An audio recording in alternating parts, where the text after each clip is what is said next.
পরিবার পরিজন আত্মীয় স্বজন সবাই মনে করতো, বিশ্ববিদ্যালয়ে পড়াশোনা করছি সবাই বলতো যে ছাত্র শিবির করে এর তো কোনো সরকারি চাকরি হবে না, এর দিয়ে হবে কি, এ জীবনে কি করবে। এবং এই পরিচয়টা দিতে গেলে সবাই একটা আর চোখে তাকাইতো যে এদের তো কোনো ভবিষ্যৎ নাই। তো ওই সময় মামলা টামলা এগুলো কোনো ব্যাপার ছিল না। আমাদের একটা সিচুয়েশন এমন চলছিল যে আমাদের কাছে মনে হতো যে হ্যাঁ গ্রেপ্তার করছে ঠিক আছে, গুম যাতে না করে। গ্রেপ্তার হওয়ার পরে আমরা মানে আমাদের ভাইয়েরা দায়িত্বশীলরা এটাই শুধু চিন্তা করতো, গ্রেপ্তার হয়েছে যেন গুম না করে, পুলিশ যেন স্বীকার করে, মামলা যে কয়টা দিক সমস্যা নেই। কিশোর কণ্ঠ সাহিত্য পুরস্কার প্রতিযোগিতা, সেখান থেকে নিয়ে গিয়ে গ্রেপ্তার করে আমাদেরকে মামলা দেওয়া হয়, সন্ত্রাস বিরোধী মামলা, মামলা দেওয়া হয়, বিস্ফোরক মামলা, মানে নানা ধরনের রাষ্ট্রদ্রোহী মামলাগুলো দিয়ে এরপরে হচ্ছে চালান করা হয়। শিবিরের মানে কোন গুণাবলীতে আপনার মূলত বেশি মুগ্ধ হয়েছিলেন আপনার সময়, মানে কোন কোন বিষয় বা এমন কোনো প্রেক্ষাপট বা কোনো গল্প আছে কিনা যার ফলে আপনার মনে হয়েছে যে আসলে এই সংগঠনটা আমার করা উচিত বা আমি করব? আমি যখন সংগঠনের কর্মী হই তখন কর্মী হওয়ার পরপরই তারা আমাকে একটা প্রোগ্রামে নিয়ে যায়।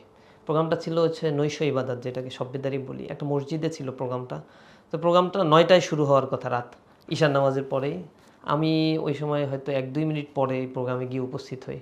তো সে সময় যে মহানগর সভাপতি ছিলেন ওই প্রোগ্রামে, ওই কিছু কিছু কর্মী হচ্ছে 1-2 মিনিট দেরি করে যায় প্রোগ্রামে। ওই প্রোগ্রামে ওই 2 মিনিট দেরি করে যাওয়ার ফলে মহানগর সভাপতির দায়িত্বানুভূতি, সময়ানুবর্তিতা এবং সময়ের গুরুত্ব ইসলামে কেমন রয়েছে এই বিষয় নিয়ে বিশদ আলোচনা করে। তো ওই জিনিসটা খুব ভালো লাগছে। পরবর্তীতে ওই দিন সারা রাত যেমন দার্স হলো, দার্সের পরে মসজিদে আমরা একসাথে ঘুমালাম সব কর্মীরা। এরপর গভীর রাতে আবার সবাইকে দেখলাম উঠিয়ে দিচ্ছে। উঠিয়ে দেওয়ার পরে একজন কারি, সে হচ্ছে কিয়ামুল লাইলে তেলাওয়াত দিয়ে শুরু করছে এবং 4 রাকাত নামাজ পড়লো একটা লং টাইম ধরে, খুবই প্রশান্তি লাগলো। এরকম এবাদতের আগে কোনো দিন করি নাই, বা এই জাতীয় এবাদতের ব্যাপারে অতটা পরিচয় ছিল না, ওই সময়ের কথা বলছি। তো এরপরে আমাদের এই প্রোগ্রামটার লাস্টের দিকে রাতের বেলায় আমাদের যে দায়িত্বশীল ছিল এখানে, শাখার দায়িত্বশীল, তিনি হাত তুলে আল্লাহর কাছে খুব কান্নাকাটি করলেন। কান্নাকাটির ইস্যু ছিল হচ্ছে আমাদের মেধাকে আল্লাহ বৃদ্ধি করে দাও, বাবা মাকে আল্লাহ রব্বুল আলমী সম্মানিত করো, যার বাবা মা পৃথিবী থেকে চলে গেছে তাদেরকে জান্নাত নসিব করো। এইভাবে করে করে যখন একটার পর একটা ধরে ধরে ধরে ধরে কান্নাকাটি করছে বা এরা কথা বলছে, হৃদয়ের মধ্যে খুব দাগ কেটে গেল। এবং ওই ঘটনাটা এখনও চোখের সামনে ভাসে যে ওই পরে তো অসংখ্য সভ্যদারি আমরা নিজেরা আয়োজন করছি, কিন্তু সংগঠনের কাছে মানে এই যে ভিতরের এই সৌন্দর্যটা আসলে সংগঠনের অন্য কোনোভাবেই মেজারমেন্ট করা সম্ভব না। ইসলামী ছাত্র শিবিরের এই প্রোগ্রামগুলো উপশাখা, ওয়ার্ড, থানা লেভেলে রেগুলার এই প্রোগ্রামগুলো বাস্তবায়ন হয় এবং হাজার হাজার ছাত্ররা এই প্রোগ্রামের ভিতরে এসে তারা নিজেদেরকে পিউরিফাই করার সুযোগ পায়। রাতের এবাদতের ব্যাপারে কোরআন শরীফে যেরকম আল্লাহ রাব্বুল আলামিন বলছেন, ইন্না নাশিয়াতাল লাইলি হিয়া আশাদ্দু ওয়া আকওয়ামু কিলা, মানে নফসানিয়াতের প্রবৃত্তি, আমরা যে খারাপ চিন্তা করি, আমাদেরকে দুনিয়ার খায়েশের পেছনে ছোটা, নারীদের পেছনে ছোটা, অর্থের পেছনে ছোটা, এর এগেইনস্টে রাতের এবাদতগুলো নবীদের জন্য গুরুত্বপূর্ণ ছিল এবং সাহাবা আজমাইনরা এগুলো রেগুলার করতেন, যেটা ছাত্র শিবির করে। এবং এই প্রোগ্রামটা একেবারে পিকুলিয়ার, এই সংগঠনের জন্য এক্সেপশনাল। এবং এই প্রোগ্রামগুলোর মধ্য দিয়ে আমাদের ভিতরে একটা বড় ধরনের আকর্ষণ সংগঠনের প্রতি তৈরি হয়। ওইটা যে শুরু হয়েছে, আর কখনো সংগঠন থেকে নিষ্ক্রিয়তা বা এখন পর্যন্ত এভাবে চলছে আলহামদুলিল্লাহ। আচ্ছা, এমনি কোনো অনাকাঙ্ক্ষিত বা দুঃখজনক কষ্টদায়ক কোনো ঘটনার মুখোমুখি হয়েছেন কিনা? কেননা শিবির করাটা তো সামাজিকভাবে অনেকে এটাকে অন্য চোখে দেখে বা তাদের বিভিন্ন টেক দিতে চায়।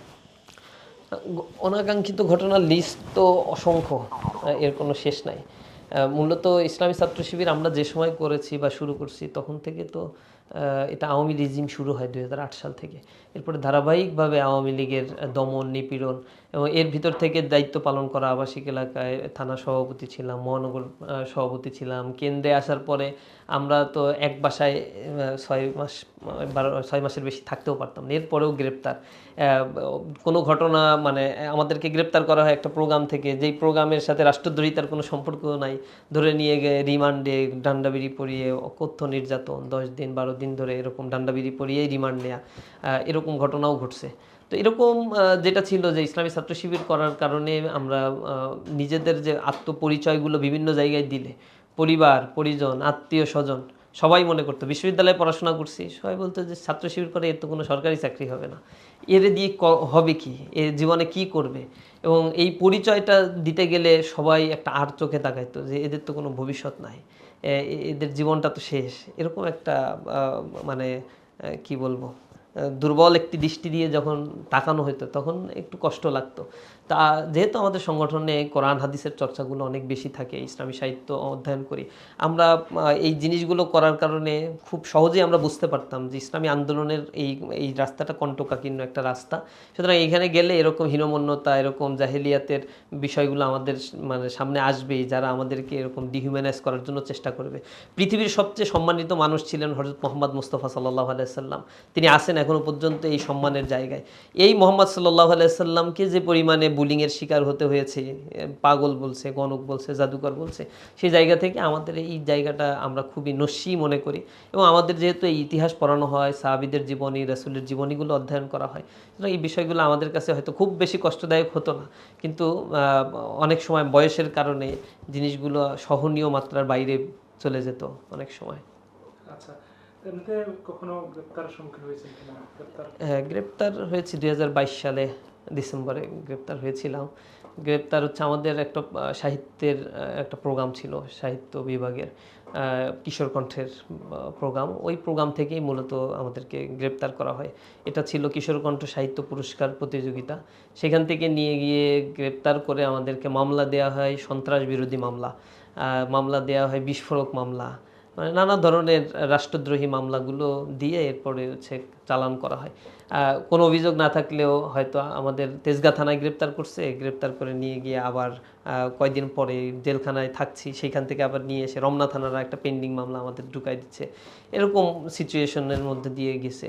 তো ওই সময় মামলা টামলা এগুলো কোনো ব্যাপার ছিল না। আমাদের একটা সিচুয়েশন এমন চলছিল যে আমাদের কাছে মনে হতো যে হ্যাঁ, গ্রেপ্তার করছে ঠিক আছে, গুম যাতে না করে। গ্রেপ্তার হওয়ার পরে আমরা মানে আমাদের ভাইয়েরা দায়িত্বশীলরা এটাই শুধু চিন্তা করতো, গ্রেপ্তার হয়েছে যেন গুম না করে, পুলিশ যেন স্বীকার করে, মামলা যে কয়টা দিক সমস্যা নেই, শুধুমাত্র থানায় চালান করে দিক, কোর্টে চালান করে দিক। মানে এই জিনিসটা ছিল হচ্ছে সবার জন্য একটা মানে দোয়ার মতো করে। আমরা ওই মামলা কি দিছে এইগুলা নিয়ে খুব বেশি চিন্তা করার সময় তখন আমাদের ভাইয়েরা পেত না। আচ্ছা, মানে মাথাতে ঢুকিয়ে ফেলছেন যে গ্রেপ্তার হব, কিন্তু গুমটা যেন এড়ানো যায়। এটা শুধু আমরা না, যারা গ্রেপ্তার হইতাম তারাও, আবার বাইরে যারা থাকতো তারাও বিভিন্নভাবে যোগাযোগ করার চেষ্টা করতো যে ভাইদের যে ধরছে এটা যেন পুলিশ একটু স্বীকার করে যে ওইখানে আছে। আমাদের তো ধরার পরে এমন ছিল তেজগাঁয় 2 দিন 3 দিন পর্যন্ত পুলিশ এটা স্বীকারও করছে না, আবার পুলিশ কারোর সাথে আত্মীয় স্বজন কারোর সাথে দেখাও করতে দিচ্ছে না, এমন একটা অবস্থা। আবার মিডিয়ার সামনেও তো গিয়ে আমাদের কোনো কথা বলার সুযোগ নাই, কারণ মিডিয়া আমাদের কোনো নিউজই ক্যাপচার করে না বা আমাদের কথাগুলোও শুনছে না। সোশ্যাল মিডিয়া পর্যায় পর্যন্ত এটা সীমাবদ্ধ। আবার সোশ্যাল মিডিয়ায় সবাই আইডি দিয়ে পোস্টও দিতে পারে না, কারণ এখানে একটা বড় বিষয় ছিল আপনার সাইবার সিকিউরিটি অ্যাক্ট ছিল, বা হচ্ছে তারা যে নীতিমালা করছিল তার অধীনে প্রচুর পরিমাণে গ্রেপ্তার করতো। আর এইখানে হচ্ছে নন বেইলেবল ধারা যুক্ত থাকার কারণে গ্রেপ্তার করার পরে জামিনও হতো না। মানে এমনভাবে সব কিছু মানুষের বাক স্বাধীনতাগুলোকে হরণ করা হয়েছিল। পরিবার আসছে, পরিবারের সাথে দেখা করতে দিচ্ছে না, এরকম সিচুয়েশন ছিল। সুতরাং তখন সবার জন্যই একটা দোয়া ছিল যে আল্লাহ গ্রেপ্তার হয়েছি, তা এটা যেন আমাদেরকে একটু প্রকাশ করে, কোর্টের সামনে হাজির করে এবং আমাদেরকে যেন জেলখানায় দিয়ে দেয়, এটা ছিল দোয়া।